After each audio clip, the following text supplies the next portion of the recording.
Okay, devotees, right now we are doing the chapter number 6. And the chapter number 6 is Dhyana Yoga. Let me give you a little bit of a summary of what we are going to be doing today. So we are doing the verses starting from 16th verse to 23rd verse.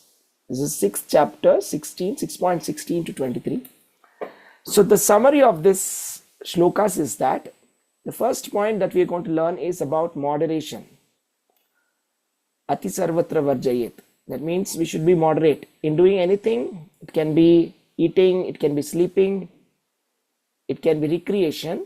We have to live a balanced life. Yogi means balanced life. Okay, that's point number 1. The point number 2 that we're going to be learning today is the control of the mind and how a yogi is disciplining his mind, giving up material desires, becoming fixed in Krishna, and how such a yogi's meditation becomes very steady. That we will see, and a very beautiful analogy that Krishna has given. Krishna gave a very beautiful analogy to explain how the mind of a successful yogi will be. And you'll just love that analogy. Okay, we'll discuss that. And we are going to be also talking about real happiness. So happiness is a very deep topic, and we will be concluding with that. And this is a kind of happiness. This is a transcendental happiness. So in the state of samadhi, the yogi experiences a certain kind of happiness which is beyond the senses. We will talk about that. And once a yogi experiences such transcendental joy, he never departs from the yoga, and he's never disturbed by any kind of greatest difficulties. And this is the real yoga. And this is very important for us because somewhere or the other we have two goals. First goal is we want to get rid of our difficulties, our miseries. We want our miseries to go. And we want happiness. And we want to experience the best possible happiness. And we're trying to do everything for that. So today's verses, today's class will exactly explain, Krishna is going to explain how can we get rid of our miseries and become very, very happy and joyful. All right. So with that, we will start today's class starting with the chapter number 6. We are in chapter number 6. And just one moment. Yes.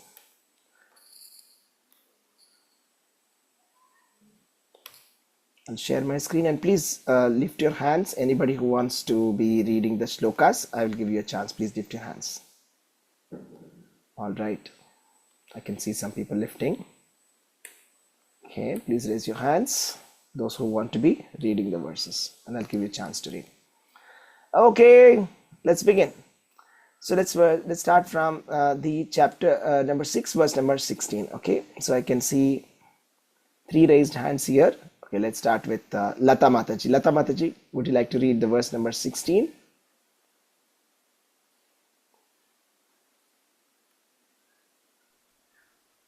Prabhuji? Okay. Which chapter, Prabhuji?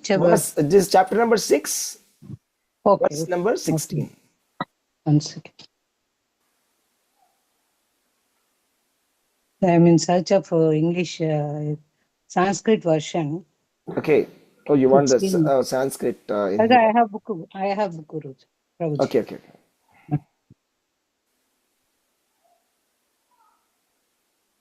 Natyashna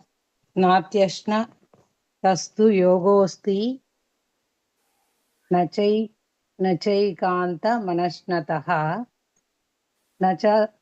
nachati swapna shilasya jagrato naiva charjuna. Translation: there is no possibility of once becoming a yogi, O Arjuna, if one eats too much or eats too little, sleeps too much or does not sleep enough. Translation. Purport we have to read, Sir Prabhuji. I think we can skip the purport. Okay. Okay, thank you very much, Mataji. Hare Krishna. Hare Krishna. Okay, so nice one. This is interesting. So just picture in your mind a yogi, okay, a person who is practicing spirituality, and imagine him sleeping for a long time, sleeping all the day or something like that. And imagine a person who is eating a lot, okay, eating a lot. So, do you think that person will be able to do yoga properly? What do you think? Is it possible to do yoga, spiritual practice, by sleeping a lot, eating a lot? Is it possible? Anybody would like to answer this? No, Prabhuji. It's not possible, right? It's a simple thing to understand. So if you sleep more than 6 hours, right? Prabhupada is saying some simple thing. It's all about regulation, right? Regulation of diet and sleep. Very much recommended for the yogis. So we should not be eating too much or eating too less. Again, nothing extreme, okay? Extremity on the either side is not recommended. I mean, if we sleep too less, then what happens? What is the problem with sleeping too less? What is the problem with sleeping too less? Anybody can answer. What is the problem? Why can't we just sleep too less if sleeping is bad? What do you think?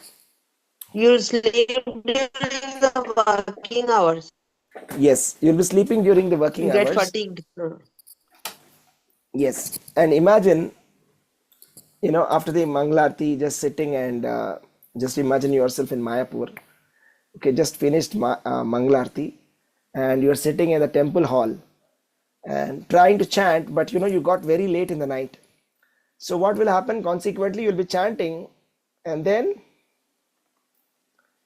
you'll find yourself asleep. Yes?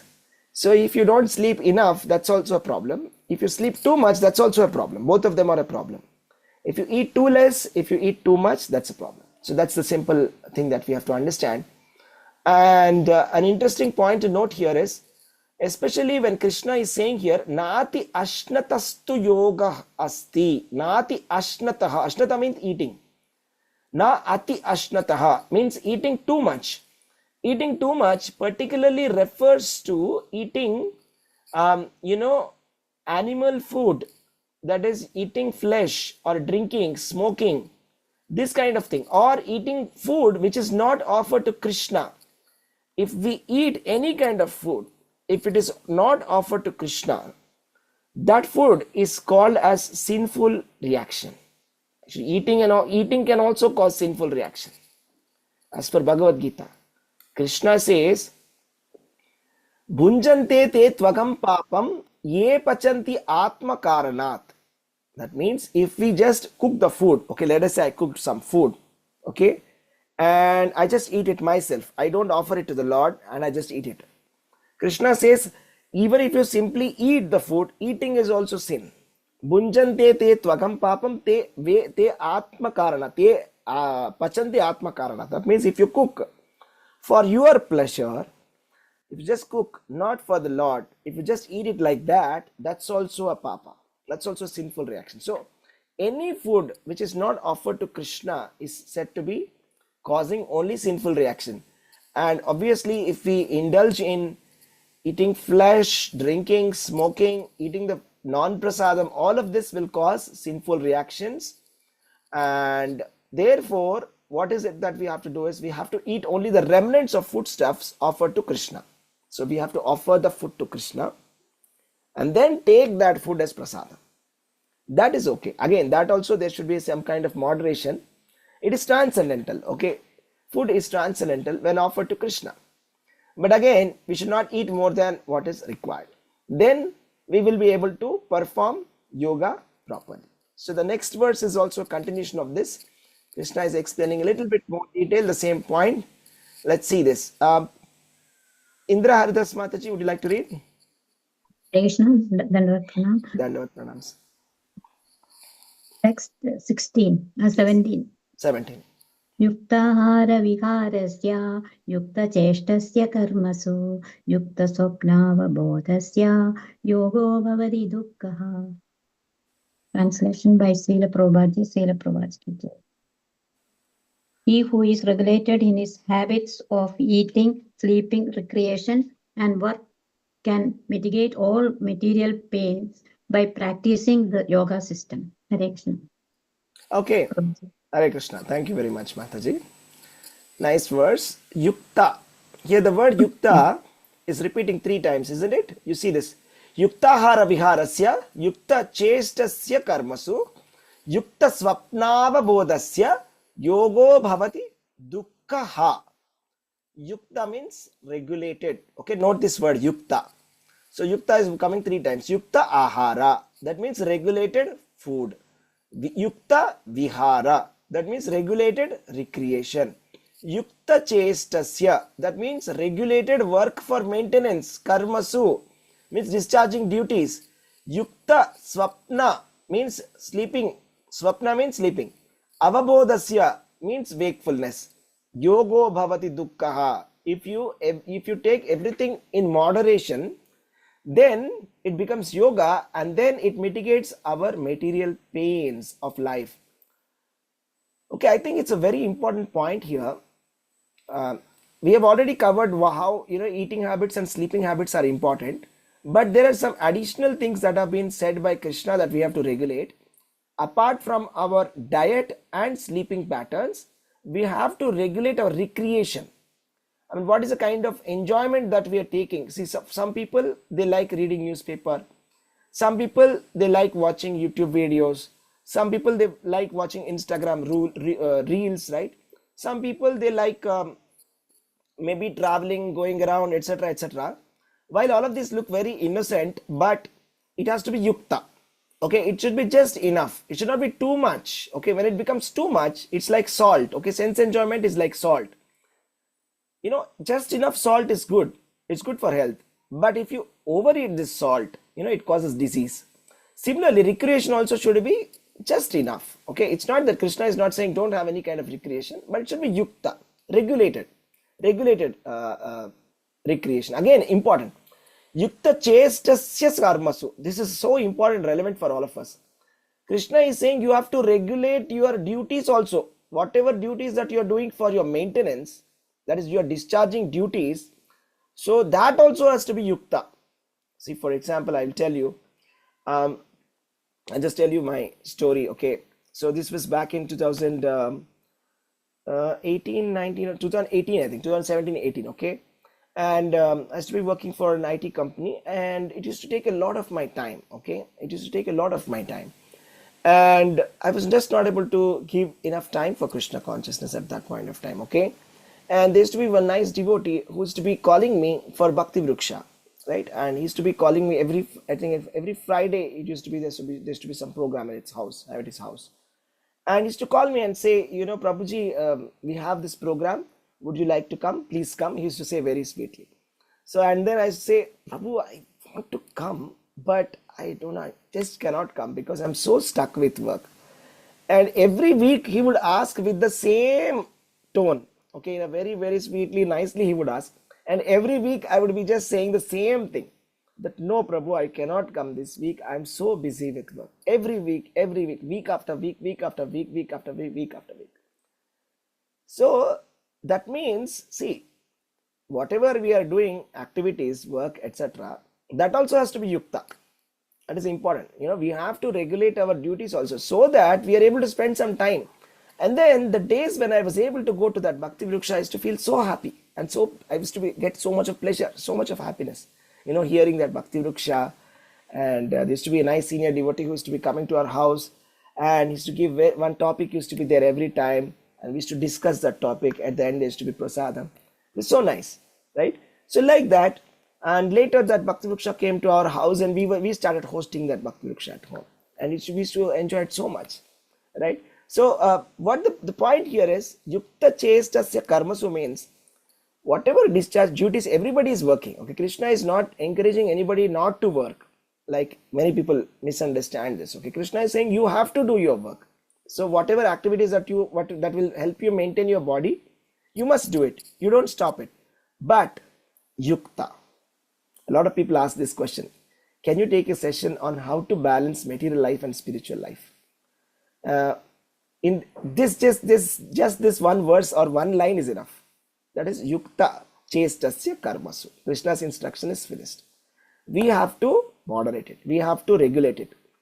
So our life is in our hands. Okay, it's not in the hands of somebody else. You can't say, I can't say, my life is like this because of somebody else. It's completely in my hands. I have the choices to make. I can make choices, and Krishna will give me a chance to make choices. So at that point of time, we have to make balanced choices such a way that we are able to take some time for Krishna consciousness. That is compulsory, right? So that is a very important point. Let's continue this. Yukta swapnava bodhasya yogo bhavati dukkha. Yuktahara viharasya yukta chestasya karmasu yukta swapnava bodhasya yogo bhavati dukkha.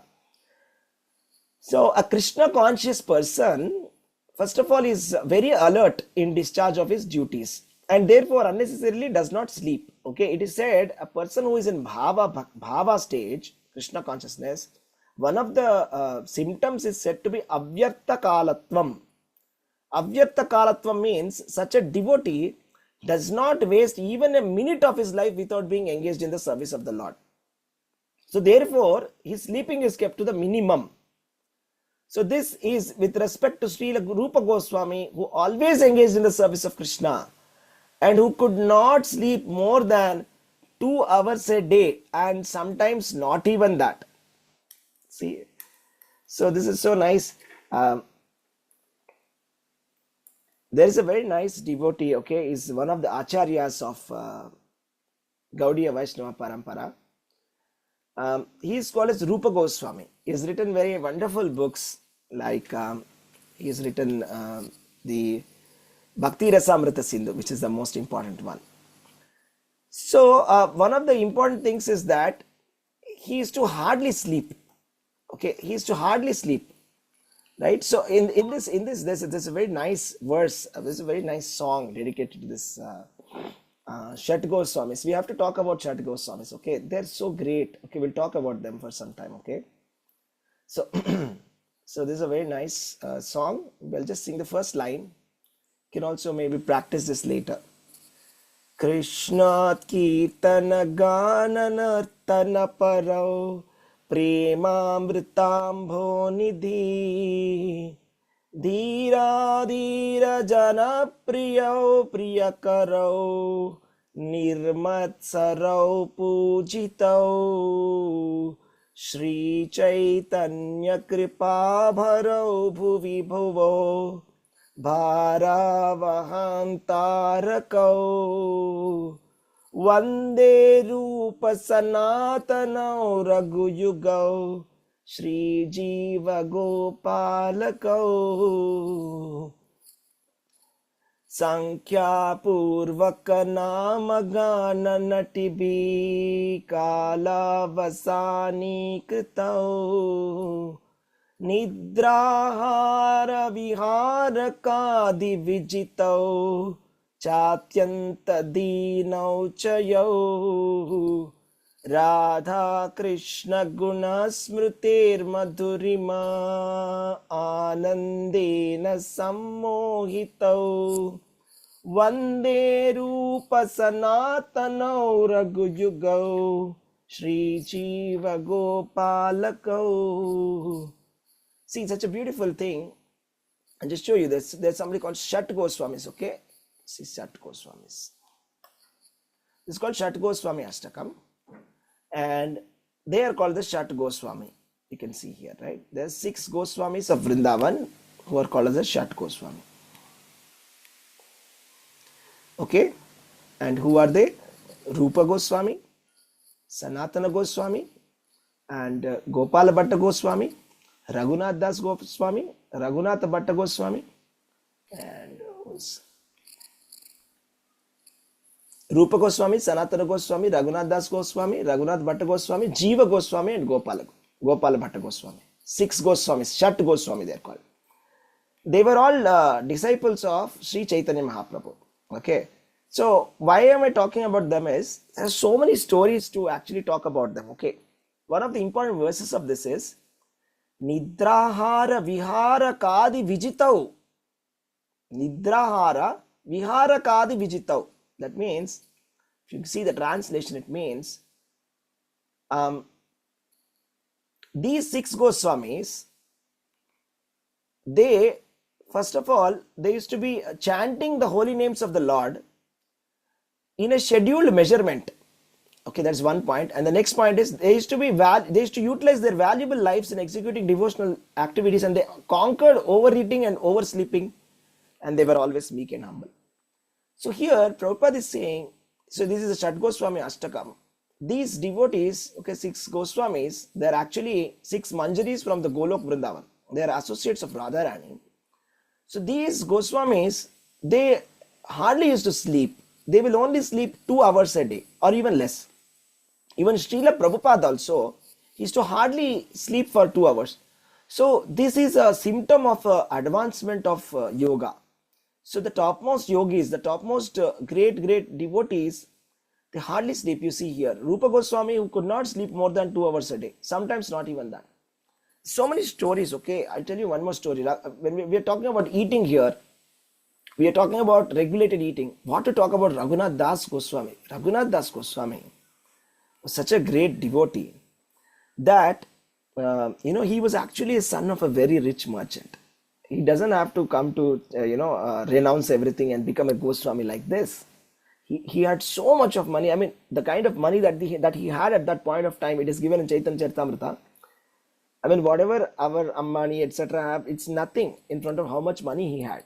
He had a lot of money, he had a beautiful wife, he had everything. But he wanted to become servant of Chaitanya Mahaprabhu. And he took shelter of Nityananda Prabhu, and he actually became the servant of Chaitanya Mahaprabhu. And then he completely renounced everything, and then he just went to Jagannath Puri. And in Jagannath Puri, he used to be, every day, he did not know what to eat every day. Okay.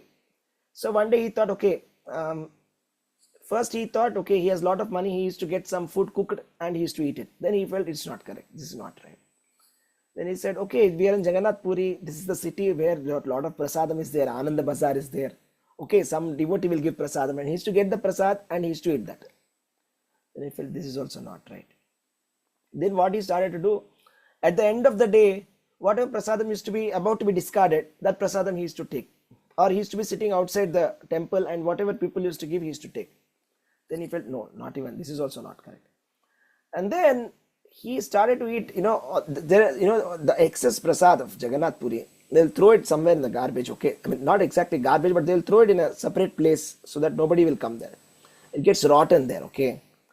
And he started to go there and he started eating that, okay? And then Chaitanya Mahaprabhu came one day. Chaitanya Mahaprabhu is Krishna himself. And he said, oh, Raghunath Das Goswami, you're eating some nice delicacy, huh? Please give me what you're eating. And he said, no, my lord, you cannot eat this. You are Lord Jagannath. How can you eat this? This is rotten. No, I cannot give you this. No, you have to give me. And he took and ate it. Chaitanya Mahaprabhu. And that is one incident. And afterwards, he even stopped eating that. He used to at least eat the rotten Jagannath Puri prasadam. That also he stopped.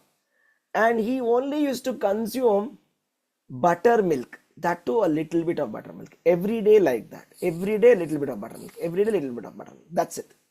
He became very thin, very frail. And one day he was chanting under the sun, okay, and then one little girl came, and then she put her sari on him, and then when he turned and saw, it was Radharani herself. So Radharani came to Raghunath Das Goswami because he was under the hot sun. So she wanted to protect him from the sun. So such great devotees, you see. This is called perfection of yoga. You see, that's called Nidra, Hara, Vihara. We have to regulate our food and sleep. These are all not good things, okay? Sleeping so much, eating so much, simply roaming here and there, working too hard in office. These are all bad habits, workaholic habits. These are all not good habits, okay? Everything must be regulated. Nothing should be too much, right? This is very important. Let's go to the next verse, 18th verse, okay? Sumed Prabhu, yes. 18th verse. Yes, Prabhuji. Am I audible? Yeah, please, go ahead. Okay. Yada viniyatam chit tatmanya eva tishtate nispruha sarvakamebhya yukta iti uchyate tada. Translation: when the yogi, by practice of yoga, disciplines his mental activities and becomes situated in transcendence, devoid of all material desires, he is said to be well established in yoga. Hare Krishna, Prabhuji. Hare Krishna. Thank you. Any devotees would like to read the purport? We'll read the purport. It's very nice.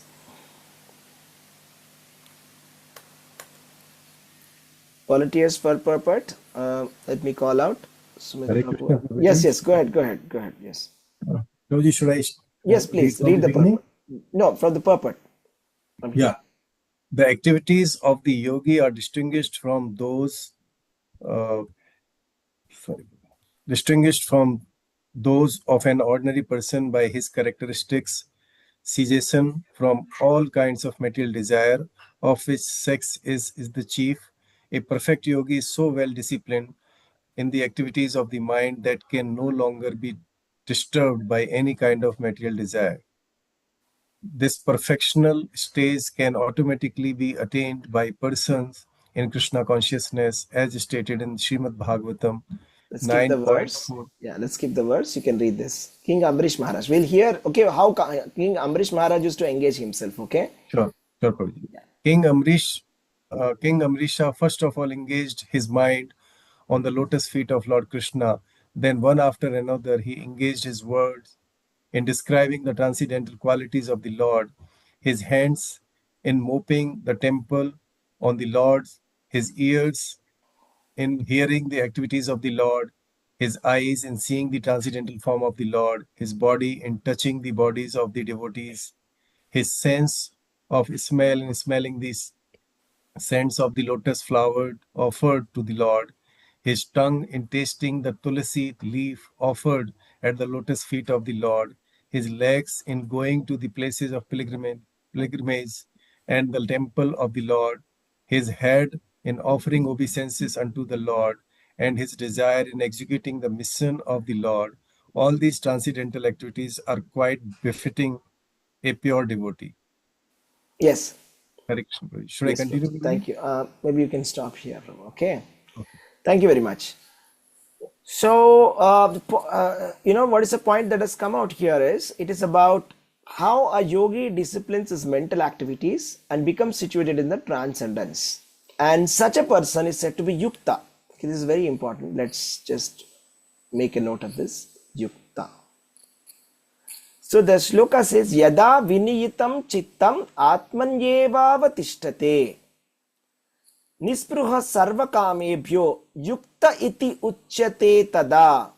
Yukta iti uchyate tada. That means, a person is said to be yukta or well situated in yoga. Okay. When is he said to be well situated in yoga?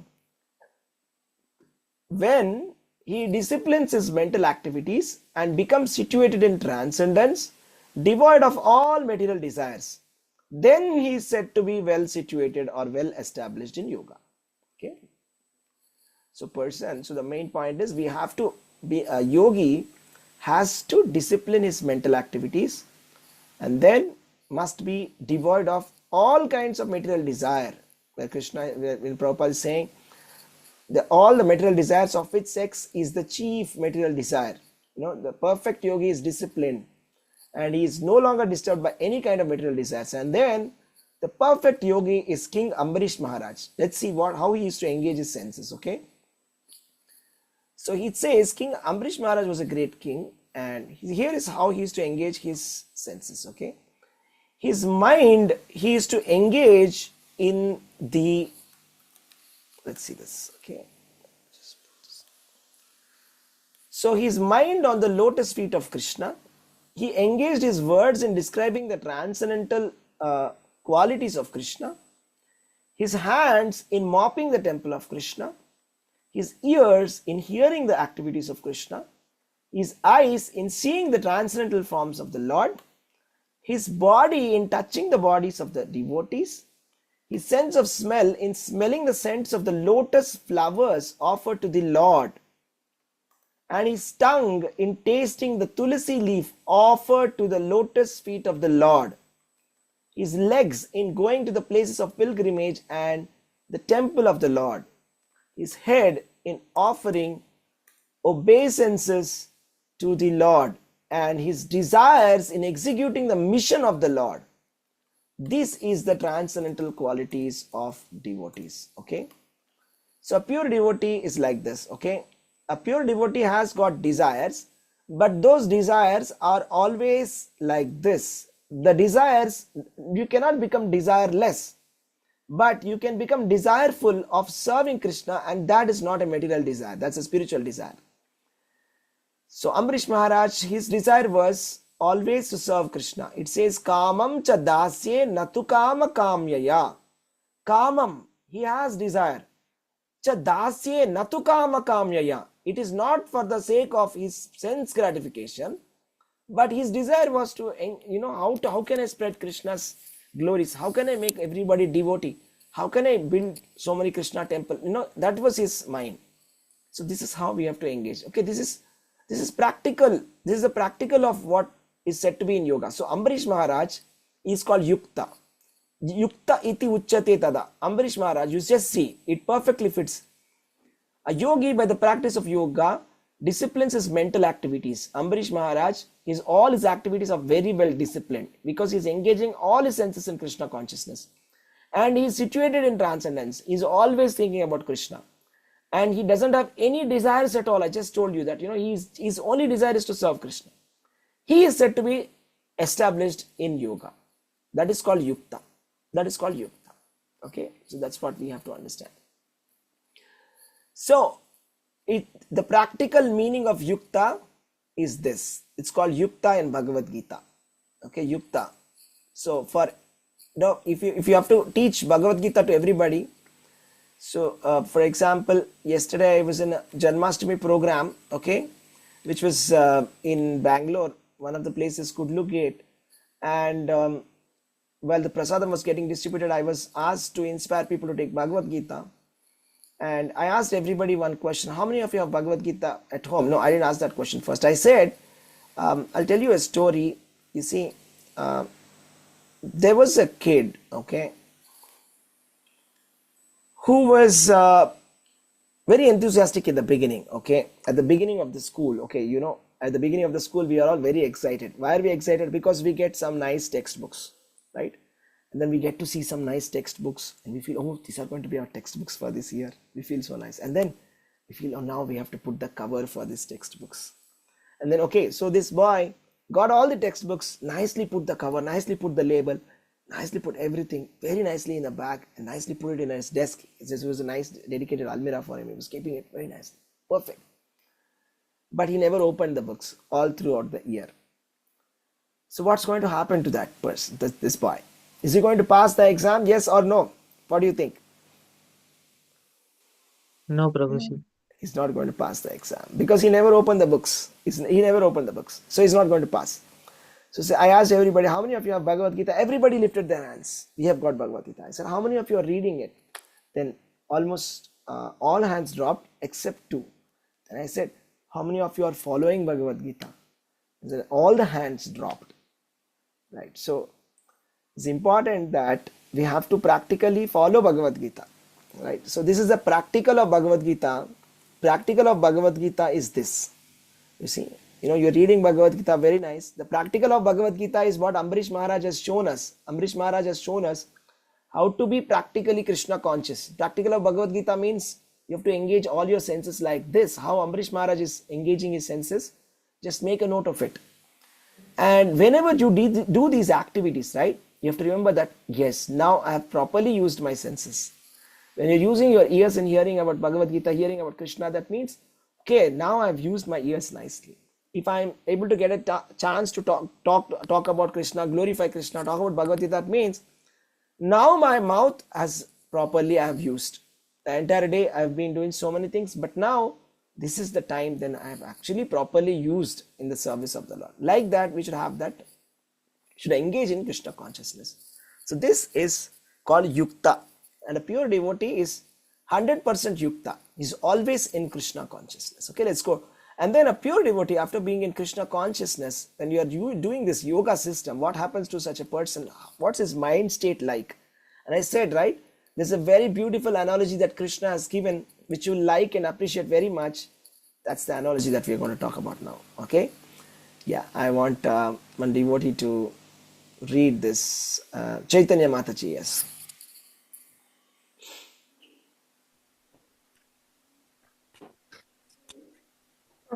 19th shloka, right? Yes.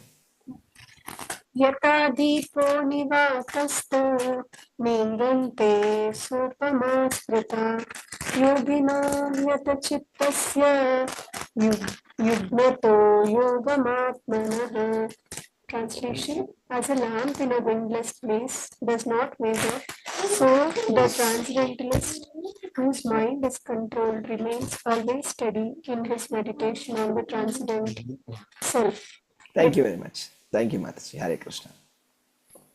So here is a purport which says a truly Krishna conscious person who is always absorbed in transcendence and a constant undisturbed meditation of his worshipable Lord is as steady as a lamp in a windless place. So I would like to ask you a question. Okay, how many of you have tried to light a lamp outside your house and then you're struggling to do that with a matchbox? Do you have that experience? Anyone here? Yes, Prabhuji. Yeah. Yes, Prabhuji. And is it a nice experience? Do you like that experience? Yes, Prabhuji. Now I can feel nice about it, but it was a struggle that time. It's definitely a struggle. Yeah, it's a struggle, right? Because when there's a wind, what happens? When there's a little bit of wind, you're trying to light a lamp. But then as soon as the matchstick catches fire, there's a little bit of wind that comes and it's gone, right? So similarly, when there's a lamp, okay, and there's a lot of wind, it's going to be shaking here and there, here and there, here and there. But let's say you put it in a very steady place where there's no wind at all. I mean, maybe in a closed room, just take a light lamp. Then that lamp, just imagine that lamp, how it would be just steady, very steady, right? So we have to ask ourselves, how is our mind like? Is our mind like that of a wavering lamp, or is it like a steady lamp where there is no wind? How is it like? Wavering lamp. Wavering. Yeah, it's shaking, okay? Shaking. When our mind is shaking, the whole world shakes. This is something very interesting. Actually, there's nothing happening in the world, but when our mind shakes, the world shakes. I'll tell you an example, you understand this clearly. How many of you did this? Trying to spin, round, and stop spinning. Then what happens? Spin a lot and stop spinning suddenly. What happens? Hare Krishna, Prabhuji. Yes, Mataji. The ground also starts rotating, and you see everything is like things shaking, and everything is shaking. But tell me in something. childhood. Yeah, in the childhood we used to do that, right? So is the ground really shaking? No, It's not the ground that's shaking. Then what's shaking then? our internal perception. Our perception of things that we are seeing around is shaking, okay? So when we have difficulties, it's the same thing, okay? It appears as if the whole world has crashed, as if the whole world is shaking. I mean, I cannot just take this, is too much for me. But the fact is, there's nothing that's shaking. It's just our internal perception that's shaking. It's our mind. If we can control that mind, then everything will come to a still. Is it not? Yes or no? Right? Yes, It's a mental perception. It's just our mental perception, okay? So I'll tell you a very nice verse, nice principle. So he says, Ashahi paramam dukkham, nirasha paramam sukham. This is Srimad Bhagavatam. Very nice. Ashahi paramam dukkham. Hope is the greatest misery. Hopelessness is the greatest happiness. How can that be possible? Everybody wants to be hopeful, isn't it? Without hope, we will feel like everything is over, isn't it? Then how is Bhagavatam saying hopelessness is the greatest happiness? Why? Why? Because we don't have any You expectations. don't have any expectation. It's like, you write an exam. It happens with us. Write an exam. If you're very hopeful, you see, mind will be so disturbed until the marks are going to be announced. How many of you face that? When are the results going to come? When are the results going to come? You'll be refreshing the results website, or you'll be going and checking the notice board. What happened to my result? What happened to my result? You'll be checking from top to bottom, bottom to top, right? But if you're like kind of hopeless, if you think that, okay, I'm going to fail this exam. How many of you have heard this? Okay, when you ask your friends, they say, how did you write? They say, very bad, worst. And then they end up getting the first rank, right? So something like that. Okay, if I think that, okay, no, nothing, I'm just going to fail, right? So just like, I'll tell you the story of my mother. Okay, my mother, when she was studying BSc, I think, yeah, BSc mathematics. So she was like the first girl who was getting educated. I mean, this is long back, okay, many years ago, 40 years ago or something. So when the results came, so first they thought there's no chance, maybe she'll not pass at all, first of all, okay. And they started looking at there'll be 3 classes, no? How many of you, know that? What is that? There'll be 3, what is that? First class, second class, third class, am I right? Is that correct? Yes, Prabhuji. Yes, Prabhuji. Yeah, first class, second class. So they first saw in the third class, okay, and then they saw third class, they saw everywhere, and then my mother's name is not there, okay, gone. And actually my mother, when she wrote I think it was MSc Maths when she wrote that, and she was pregnant also at that point of time. I mean, she was carrying me in her womb at that point of time. And obviously when she's pregnant, she can't study well, and there'll be so many disturbances, and she wrote the exam finally. And they saw the third class and they said, it's over, no chance, finished, fail.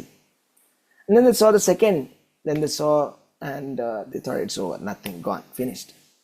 And I thought, okay, there's no hope, I think she failed. And then they say, okay, let's say see the first one also. And then they saw that my mom's name is there. Okay, and my mother heard that. Oh my God, I got first class. Okay, so just see how much happiness has come suddenly. How did that happiness come? Right? So if it was the opposite, I'll tell you the other story also. There's some children who have suicided and died because of getting 2% less, 98%. Do you know, have you heard such stories? 98% and dead. Have you heard that? Is that true or not? 99% and dead. You see, that's the point, okay? The more hopeful we become, the more painful it is going to be, okay? It's better to be like, completely hopeless. So when you want some kind of peace of mind, happiness, just do this. Just think that, okay, nothing is going to happen before the result. It's over, finished, nothing, I'm not going to get anything. And then if you actually don't get anything, you'll not feel so bad because you don't have any expectation. If you get something, you'll become so happy that you didn't expect anything, but you got so much, okay? So this is a very important point. So a yogi is undisturbed, right? So it's so important for us, if you have to be in a spiritual practice, if every result is going to disturb us like this, every hope that we have in our life is disappointing, we can never practice Krishna consciousness. It is better to be simply accept the defeat and say, okay, it's a hopeless place, yeah, that's it. Okay, let me do, I'm just doing it for Krishna, I'll do my best efforts, but if it works, it works, it doesn't work, it doesn't work, it's okay. I'll do my duty. It's my duty, I'll do it. I'll do it nicely. Not that hopelessly, I'm not saying hopelessly, don't do anything. That's not what I'm trying to say. Do your things, karmanyevadikaraste ma phaleshu kadachana. Right? Just do your work and then forget about the results. Forget about the results. Okay? Just give me a minute.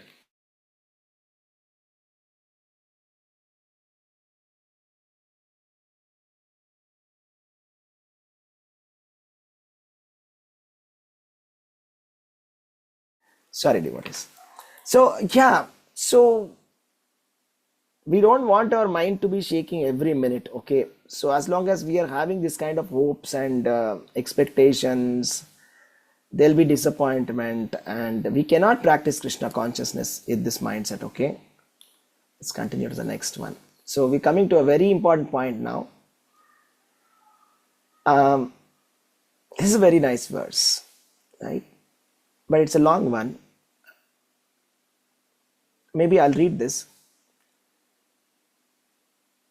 Yatroparamate chittam niruddham yoga sevaya yatra chaivatmanatmanam pashyan atmani tushyati sukam atyantikam yattad buddhigrahyam atindriyam veti yatra na chaivayam sitaschalati tatvatah yam ladva chaparam labham manyate nadhikam tatah yasmin sthito na dukkhena gurunapi vichalyate tam vidya dukkha samyoga viyogam yoga samyitam. Such a beautiful verse. I will explain you. You will understand, how important this verse is, how relevant it is, and there's so much to learn from this single verse. Of course, it's 20 to 23.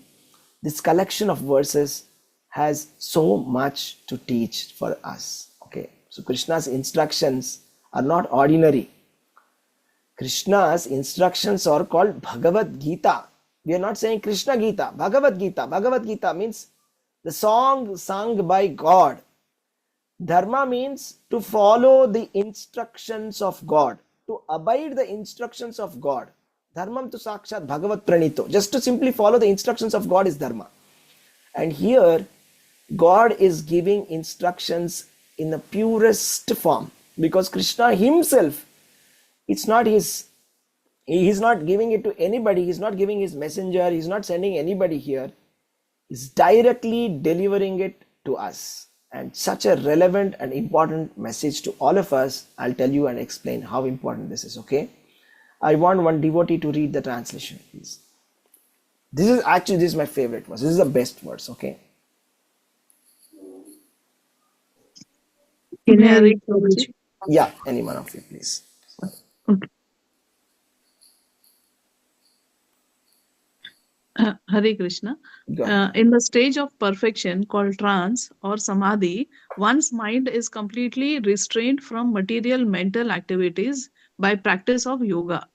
This perfection is characterized by one's ability to see the self by the pure mind and to relish and rejoice in the self. In that joyous state, one is situated in boundless transcendental happiness, realized through transcendental senses. Established thus, one never departs from the truth, and upon gaining this, he thinks there is no greater pain. Being situated, Sorry. Hare Krishna Prabhuji. Yeah. Being situated in such a position, one is never shaken. Even in the midst of greatest difficulty, this indeed is actual freedom from all miseries arising from material contact. Hare Krishna. Thank you, Prabhuji. Thank you. Thank you, Mataji. So here, let's see this. It says one important point. Being situated in that position, one is never shaken even in the midst of the greatest difficulty. I would like to know from here, we have around 14 devotees attending this class, right? So how many of you would like to have something like this? How many of you would like to have the ability of not being shaken, even in the midst of greatest difficulty, even if anything can happen, anything may happen, that you will not shake at all? How many of you would love to have this kind of skill or mindset or this capacity that nothing can affect you, nothing can affect you? The world can crash, anything can happen, but your peace of mind, your happiness, nobody is able to take it away from you, right? So this is the perfection of yoga system. Okay, this is what Krishna is talking about. He's talking about this position when we will actually get freedom from all the miseries. You see, I'll tell you one story. There was one day, there was a devotee who was distributing Bhagavad Gita. was distributing Bhagavad Gita. Prabhupada sent that devotee to give Bhagavad Gitas. It's a foreign devotee, foreign body. So he went onto the streets and he was giving Bhagavad Gita. Okay, and then, the other devotee companion, he came to Prabhupada running and he said, Prabhupada, the devotee is distributing books. Prabhupada said, it's nice. What is the problem? He is distributing books. Very good. But Prabhupada is lying and distributing books. Then Prabhupada asked, what did he say? How did he convince? Prabhupada, there was one elderly lady who came and she was asking, what are you selling? And this devotee said, I'm giving this as Bhagavad Gita. Okay, what is the benefit of this? He said, all your problems in life will be solved forever. All your problems will be solved. Take this. Then what is the problem? Then he said, actually she said, I do not have electricity at home. I have a power cut at home.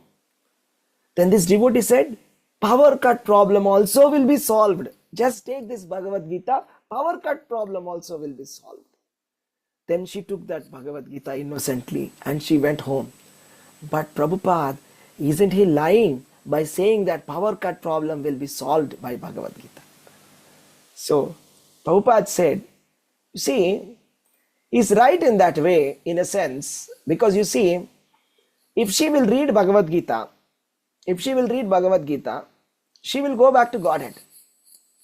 When she goes back to Godhead, okay, it is said in Bhagavad Gita, Natad bhasayate suryo, na shashanko na pavakaha, yadgatva na nivartante tadhama paramam mama.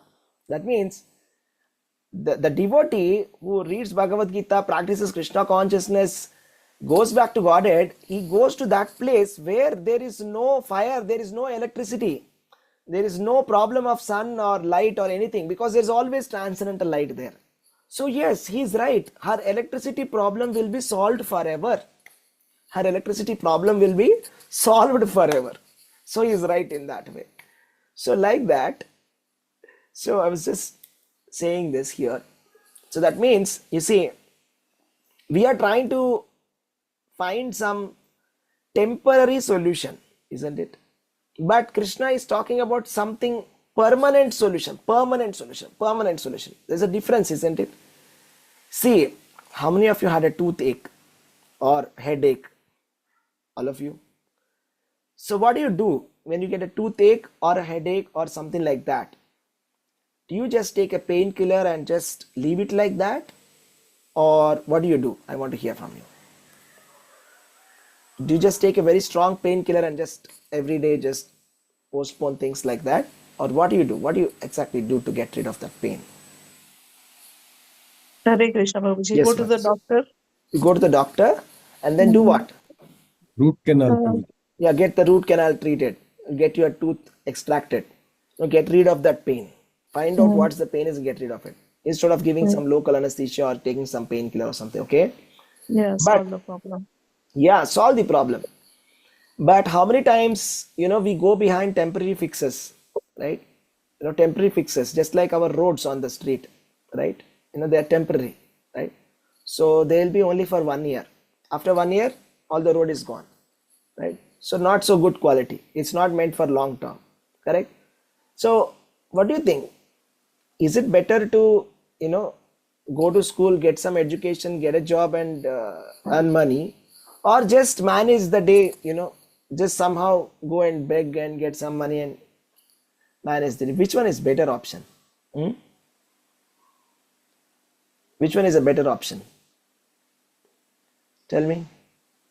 You go to the college and Yeah, go to the college, get some job, do some work, okay, earn some money, okay, save some money for your future, okay, for your retirement, okay, so that you don't have to struggle, when you are old. Like this is called as long-term planning, isn't it? This is called long-term planning. It's like you are seeing something which is not there. I can't see my old age, I can't see my retirement, I can't see anything, but I see it with the help of my knowledge, okay. There's something I can see that there are some of my seniors who are struggling in their old age. So I see from them that, oh, I have to save something for my old age, like that. That's called seeing with knowledge. Similarly, we are also having a serious problem with us. Okay, that is, we have old age, birth, death, and disease. These are the four problems that we have, and inevitably we have to encounter any one of those four or all four of them, and nobody can escape from this. Do you agree? Birth, death, old age, disease, nobody can escape this. We have to overcome this. But then there is a permanent solution. Krishna is telling, I can give you a permanent solution, that there is no more birth, no more death, no more disease, no more any kind of suffering. You can go and get eternal life, eternal happy life with spiritual life, spiritual body. That's what Krishna is saying in Bhagavad Gita. That's the main point of Bhagavad Gita. So this is the vision of the Lord. Okay, this is the vision of the Lord. We may not have seen it. A lot of people ask, have you seen it? Have you seen it? Who knows what will happen? We have not seen it, but we accept the authority. I said that, dharma means accepting the supreme order.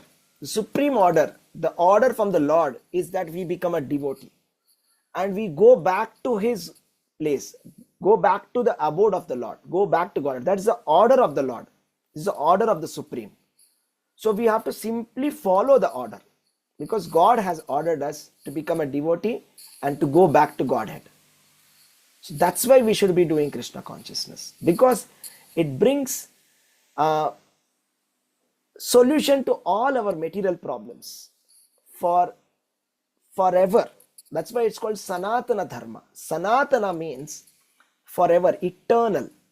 Dharma means the constitutional duty, constitutional position, or the following the instructions of the Lord. That is dharma. So by following these instructions, we become Sanatana, we become eternal. So we are originally eternal, but somehow in contact with the material nature, we have become temporary. And this temporary, we have taken it as permanent, and we are chasing this temporary, right? And God is telling us, God is instructing us, Krishna is telling us, to get out of this material world, to get out of this pains, get out of this suffering, go back to Godhead. That's what Krishna is saying, right? So therefore, this is a very important verse where it says that we have to get rid of all the miseries which are arising from material contact. And we have to come to the position where one is not shaken even in the midst of greatest difficulties. So can you think of an example of a great devotee who was not shaken even in the midst of greatest difficulty? Can you tell me one example of a great devotee like that? Prahlad Maharaj. Haridas Thakur. Prahlad Maharaj, Haridas Haridas Thakur. Thakur. Correct, Haridas Thakur, Prahlad Maharaj. And what else?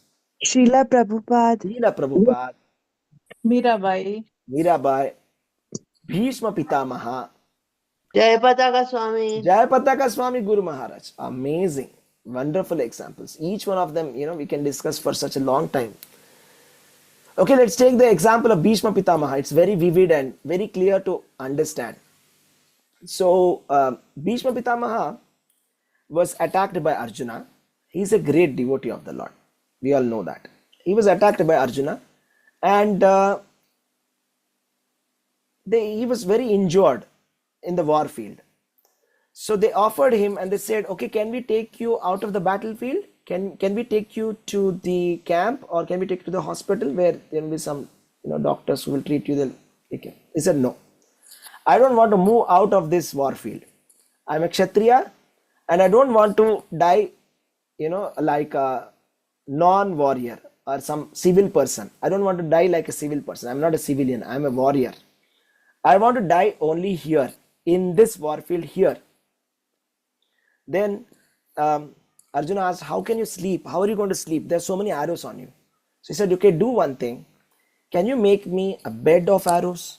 And then I'll sleep on that. So Arjuna made a bed of arrows. And then just imagine, okay, sleeping on a bed of arrows. We all want to sleep on a nice bed, soft bed, isn't it? But Bhishma Pitamaha is sleeping on a bed of arrows. And he is patiently waiting for his death. He has Ichcha Marana. Means anytime he can say, I want to die. If he thinks that I want to die now, he can finish his life. Ichcha Mrityu. But he is waiting. He is waiting for the right time.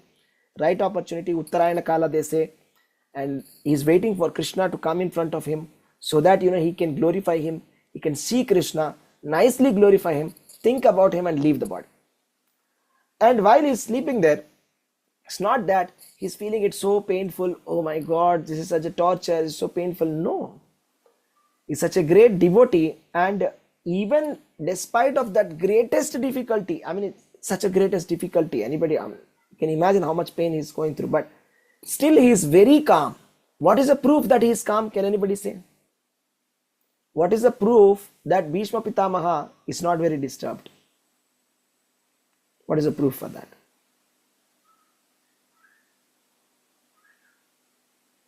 He could compose that 1,000 songs, Yeah. so 1,000 names of Vishnu Sahasranama. He could compose the Vishnu Sahasranama. He could sing the entire Vishnu Sahasranama.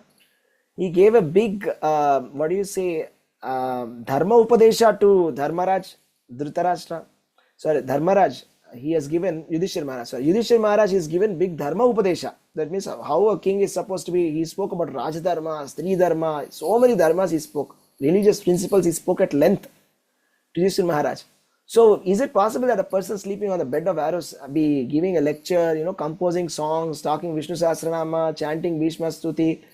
It's not possible by an ordinary devotee, okay? So that's the position, okay, that's the position that we're talking about, right? So many examples, again, we spoke about Prahlad Maharaj. Prahlad Maharaj was undergoing so much, okay? Just imagine your own kinsman plotting to kill you. Would you like that? If your own father wants you to be dead, how bad you would be feeling, isn't it? And then literally here Hiranyakashipu is after his life, trying to kill him in all means, and then Lord Vishnu is saving him. Prahlad Maharaj is still completely, he's not losing his composure at all. And what to speak about Srila Prabhupada, you can see the video of Srila Prabhupada. Just go to YouTube later and just search Prabhupada on his deathbed. You can see Srila Prabhupada is sleeping on his bed, and he's giving instructions, okay? He's actually speaking very beautifully. He's giving instructions. He's actually giving the translation to Srimad Bhagavatam, 10th canto, 14th chapter. So he's giving translation, he's giving purport, he's giving instructions very nicely, and he's cracking jokes with devotees. He says that, what he says is like he's very thin as all the bones can be seen, and he stopped eating for a month or so, or even a couple of months, and he's still very happy. And then he was saying, okay, it was like Damodar month going on, that is the Kartik month. He said, okay, take me to Vrindavan. And then they said, Prabhupada, we can't take you, sorry. Then they said, why? What is the problem? He said, Prabhupada, you are so thin, you are so frail. If we just simply take you on the procession, you may even die. You may leave your body. It's not possible. So Prabhupada is saying, well, there are always two options. Either we can die in the hands of Rama, or we can die in the hands of Ravana. Just like Marichi said this dialogue, right? So I would like to die in the hands of Rama. It's better to die on the way taking darshan to Lord rather than sleeping here and dying. So why don't you just take me? Then all the devotees start saying, Prabhupada, please don't say like that. Please don't say like that. We are feeling so much of separation. We are feeling so bad. We're feeling so bad when you're saying like this. Prabhupada started laughing and he said, yeah, I'm just simply saying this so that you feel more connection with me. You feel more attached to me because I'm your spiritual master. So he's so composed, he's so calm, and he's showing how to leave the body. You can see, right? So this is the transcendental position, okay? And let's talk about His Holiness Jayapataka Swami Guru Maharaj, our Guru Maharaj, okay? So I was hearing a question and answer session yesterday by Jayapataka Swami Guru Maharaj. Very wonderful. Then one devotee asked, Guru Maharaj, all my life things are not going good. My office is not going good. They've terminated me. I'm not getting a job. Everything is so unfavorable. Whatever I'm doing, everything is becoming unsuccessful in my life. I feel so hopeless. I am not able to do bhakti because of this hopelessness. What should I do, Guru Maharaj? This was the question. Then Guru Maharaj said, well, I'll tell you, right now I have got brain stroke in 2008, and since then I've been paralyzed and I am on the wheelchair. and then I have got a kidney transplant, I've got a liver transplant, and then I've got the treatment for skin cancer, and then I'm having so many other problems like cellulitis issue.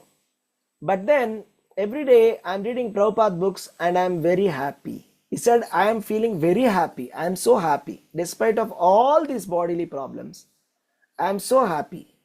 Do you have so many problems? You don't have all these problems.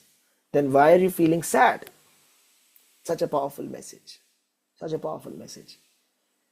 Such a powerful message, isn't it? That if you are in Krishna consciousness, you will not experience any kind of difficulty or any kind of miseries. So the perfect example is our Guru Maharaj. One day he was asking, how are you? Now there's one nice video also, this is on YouTube. He says, somebody came and asked Jayapatak Maharaj, how are you feeling? He said, I'm feeling very happy, he said. I'm feeling very happy, he said. Despite of all of it. And the crowd erupted. Everybody shouted Gauranga.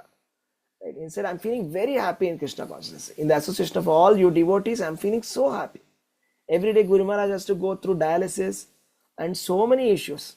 Right? And recently he was under lung infection, and he was put on oxygen for a long time. And he had to cancel his trip to the US and his tour to meet the devotees. So what we have to learn is, devotees, the only way to mitigate our difficulties is this. And first of all, the point is, difficulties are going to come. That is, there's no escape, okay? It's not possible, but there is somebody who has escaped all these four problems. Nobody can escape birth, nobody can escape death, nobody can escape old age nor disease. So maybe old age and disease can be escaped by some people who are exceptionally lucky, but birth and death, everybody has to face it. So, but when you are fully Krishna conscious, okay, so nothing will affect you, nothing will affect you, okay. We are trying to come to that position. Krishna is encouraging us that you come to the position of Bhishma Pitamaha, come to the position of Prahlad Maharaj, come to the position of the pure devotees. Whatever may happen, worst thing may happen, but the devotee will never shake from his position. See, and then that is one side of it. And beyond this, just getting mitigation from material misery is getting the transcendental joy. That's what I mean. Guru Maharaj is saying, I'm feeling very happy, I'm feeling very ecstatic, he said. So we'll see that angle also. Okay, here, see, Krishna is saying, very nice. Here it says, this perfection, see, how to know that a person is perfected, how to know that a person is in perfect yoga, these are the symptoms, okay, by which you have to understand. This perfection is characterized by one's ability to see the self by pure mind and to relish and rejoice in the self. See, this is very important. In the joyous state, one is situated in boundless transcendental happiness. Let's just mark this. In the joyous state, one is situated in the boundless transcendental happiness. It's boundless. Boundless means, see, happiness has a bound. Okay, you can feel happy about something. Okay, maybe let's say, let's say my son became IAS. I feel very happy. Oh wow, I'm top of the world. But it's not boundless transcendental happiness. Okay, it's not boundless. This is called as Anander Simanai. There's a very nice song. It says, Anande Simanai, Niranande Dure Hoy. Anander Simanai. Anandambudhi Vardhanam. Anandambudhi Vardhanam means it's like an ocean of happiness which is expanding every single day. It is Anander Simanai, Asimita Ananda. That means so much of happiness that you're feeling like, no, it's enough, I don't want to be happy, this is too much, I don't want to be so much happy. Would you like to be in that position where you're saying, you're begging that, no, I don't want to be so much happy, this is too much of happiness, I can't handle this, right? Where in such a state there'll be tears in the eyes, correct? When you become so happy in your life that you get so much of happiness, then the symptoms are that there'll be tears continuously, incessant tears. These are all not tears of sadness. These are tears of joy. These are tears of happiness. So unlimited happiness is possible. That is the yoga system. This is the purpose of yoga. So just like Sri Chaitanya Mahaprabhu, when he came to visit, is a nice, perfect. Okay, you are seeing this picture here behind. Okay, what a nice coincidence. Sri Chaitanya Mahaprabhu, Lord Gauranga, he comes to, let me just go to the side and you can see. He comes to take the darshan of Lord Jagannath. Okay, for the first time. Okay, after he took sannyas, he comes to take the darshan of Lord Jagannath, and he goes very quickly ahead of all the devotees. Okay, and then he goes inside, he goes very close to the deities, and then he sees Jagannath, and then he becomes completely ecstatic, and he becomes so ecstatic that he completely collapses there immediately in that state. And then what happens is that there was a guard standing there saying, "You cannot sleep here. Get up, sannyasi." And he was taking his stick and about to hit Chaitanya Mahaprabhu. "Get up, you can't sleep here. It's not allowed." Then Sarvabhauma Bhattacharya is going there and he sees, who is this sannyasi, young sannyasi who is fallen down here. And he is wondering, oh, this is a very, very wonderful state, because I've studied that in Mahabhava Prakasha, when you see the Lord, the advanced yogis, they become unconscious when they see the Lord. In that extreme pleasure, they are unable to handle it and they'll just become unconscious. And then they says, okay, let us take his to my home. And then he orders the servants to take Chaitanya Mahaprabhu to his house. And then he brings, and then he just checks whether there's a breathing or not. He puts a little bit of cotton, puts in the nose and checks if there is a little bit of breathing or not. And he sees that. He's very amazed and he sees, and what is this Mahabhava Prakasha? I've only read about this in textbooks that, very advanced people, only Radharani and Krishna can get this kind of Mahabhava Prakasha. And I've only read about it in the books that, a person who is in this state, is completely, it's alive but not functioning. Okay, it's almost like that. So Chaitanya Mahaprabhu was in that kind of a state when he saw Jagannath. And then later, Nityananda Prabhu, everybody is looking for Chaitanya Mahaprabhu everywhere. Where is he? Where is he? Where is he? And then they tell him that, okay, he's in the house of Sarvabhauma Bhattacharya. And then they come there and they ask, who are you? And they say, this is Chaitanya Mahaprabhu.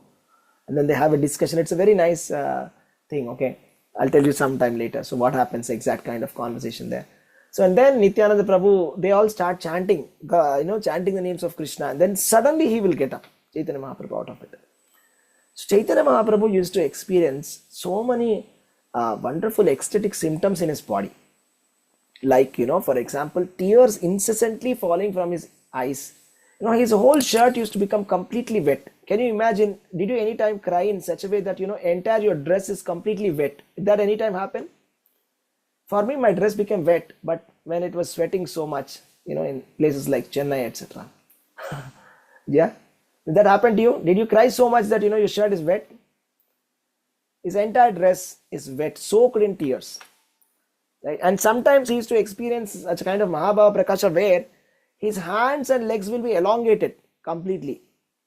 And he will become like, all the bones will be like completely losing their structure and he'll become just like a mass of flesh, something like that. So many pastimes are there of Chaitanya Mahaprabhu. Okay, one day what happens, Chaitanya Mahaprabhu, he was passing by the ocean of Lord Jagannath Puri, and he saw the ocean and then he suddenly remembered Yamuna. He said, oh, this is Yamuna. This is where Lord Krishna has performed the pastime of Govardhan, all these different pastimes of that Kaliya Daman. This is Yamuna, and he just went running and he jumps inside the ocean and he lost his consciousness. And then after some time, there's a fisherman who was looking and searching for fish. He puts a big net and then he pulls out something and then he sees that there's a big lump of person who is like very tall person. Okay, it's Chaitanya Mahaprabhu is very tall, he's so tall, and all his hands are out of the joints. Okay, there's no joints or everything is loose. And then he touches him and then he becomes mad in chanting the names of Krishna. And then later everybody is looking for Chaitanya Mahaprabhu and they see this fisherman who's become mad in Krishna consciousness. And then he's saying, oh, it's a ghost, I think I got a ghost. Then one of the devotees slaps him and says, "It's not ghost, you fool. You got Krishna Prema. You touched Chaitanya Mahaprabhu and you got that Krishna Prema. You're thinking it's a ghost. Tell me, where is that person?" He says, "Oh, he's there, he's there." Then they go, and then Chaitanya Mahaprabhu again comes back to his original state. Okay, so this is very wonderful. Okay, of course, we will not be able to do anything like that. But Lord Krishna himself has demonstrated to us. It's a demo to us. It's a demonstration of God that how we can experience pleasure, transcendental pleasure. It is possible. Of course, we may not be able to go to such level of Chaitanya Mahaprabhu. Chaitanya Mahaprabhu is Krishna himself. But if we serve Lord Chaitanya Mahaprabhu, if we serve Lord Krishna, we can experience a lot of bliss in our happiness, which is not coming from our senses. Okay, this is not sensual happiness. Sensual happiness. See, I'm getting happiness because of my mind. Okay, that thinking that, oh, everybody is like, saying that I'm such a great person. Okay, I got Padma Shri, Padma Bhushan, oh, Bharat Ratna. This is mental happiness. It's because of my senses. Or I'm eating something very nice and I'm getting sensual happiness. This is sensual happiness. But what you will going to get by Krishna consciousness is transcendental happiness.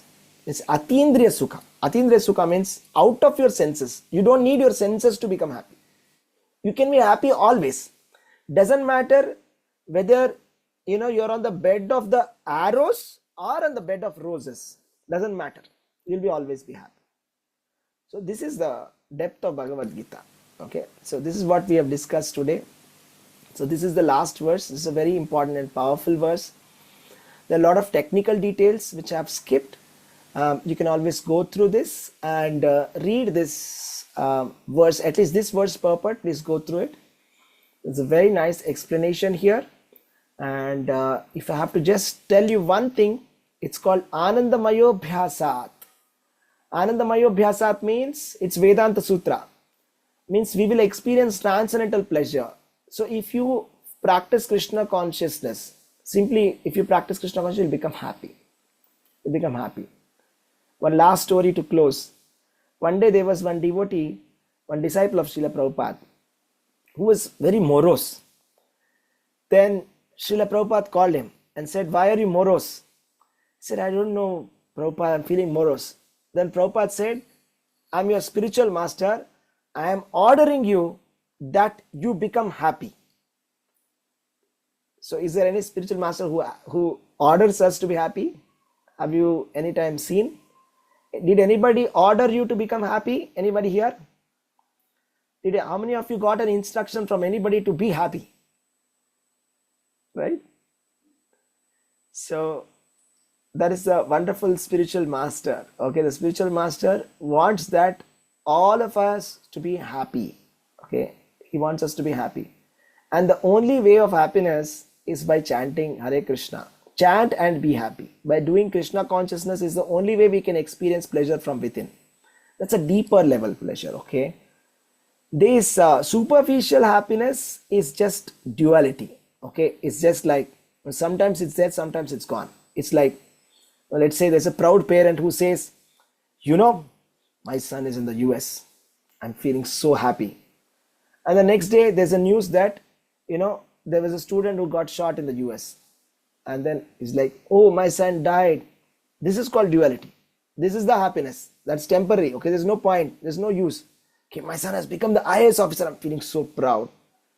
And the next day newspaper, after a couple of years, it's like, there's a corrupt IAS officer who has been put in the jail. Now I'm feeling so ashamed to face the society. Okay, is that your son who was corrupt? This is the pleasure of the material world. Okay, this is the pleasure of material world. It's a duality, that's it. If you experience pleasure, be ready to experience sadness. The same senses which helped you become happy will cause you sadness. I can eat a lot of sweets and be happy, but I will get diabetes also, right? It's like that. Okay, it's just like that, isn't it? So, but this happiness is something beyond, right? This happiness is something beyond. This is Krishna conscious happiness. Okay, devotees? Okay, we'll stop here. Okay, so thank you very much, devotees, for joining today. And Hare Krishna. Hare Krishna, Prabhuji. Yeah. I want to know how many of you are happy. How many of you are happy? Are you feeling happy now? Yes, Prabhuji. Are you happy? How many of you are happy? How many of you are sad after hearing all of this? You're happy? I'm happy, Prabhuji. You're happy? Gangai Prabhu is saying happy. Yes. Lata Mataji, are you happy? Intermediate stage, Prabhuji, Intermediate neutral. stage, That is neutral. the Okay, tatastha. Sometimes happy, sometimes sad. Sometimes happy, sometimes sad. Yes. Just try to increase the Krishna consciousness and you will find happiness. That's it. Okay? That's the simple secret. Be Krishna conscious and be happy. Okay? So, thank you, devotee.